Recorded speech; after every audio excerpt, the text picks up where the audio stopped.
And this is a report we've been looking for quite some time now. We understand the full report will be released either Monday or Tuesday, but News 4's Mark Seagraves obtained this draft report just a little while ago, and we've been taking the last hour or so to go through it. It's highly critical of the police department for getting rid of a unit that they were using back in 2013. And let me show you a little bit about what the executive summary of this draft report says. First of all, the summary says, quote, "We found that MPD's crime reporting controls broke down significantly during the period we examined. An independent unit that reviewed crime reports for accuracy was shut down in 2013 and never replaced. The record system lacked basic controls over who could access and change data. Policies went years without updates, and the division responsible for identifying internal risks had never examined crime reporting accuracy." It then came up with some recommendations for the chief. One reads, "We recommend that the chief implement a permanent, independent review function to ensure accurate crime classification, detect potential crime reporting errors, and strengthen supervisory oversight. At a minimum, MPD should ensure this function."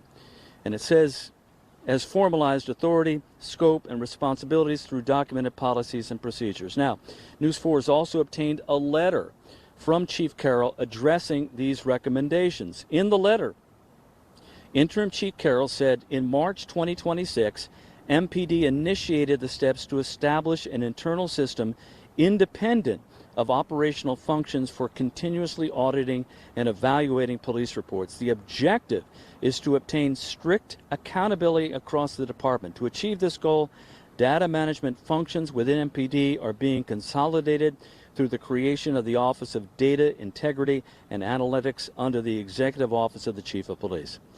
There are other recommendations Carroll also agrees with, including new training courses which have already been implemented. The Inspector General was given this assignment back in December when the mayor asked for it.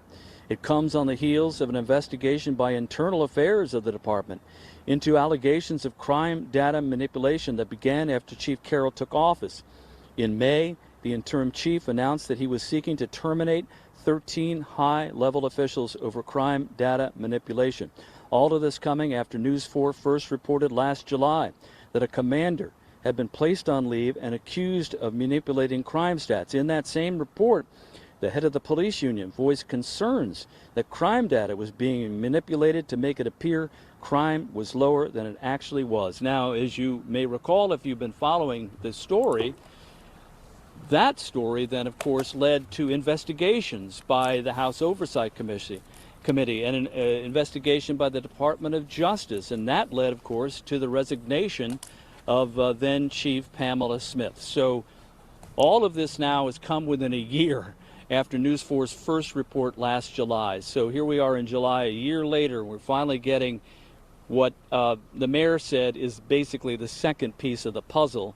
And so we're going to continue to dig into this, but that's the news that we have learned tonight from this draft report, that it's highly critical to the department for getting rid of a unit in the department way back in 2013.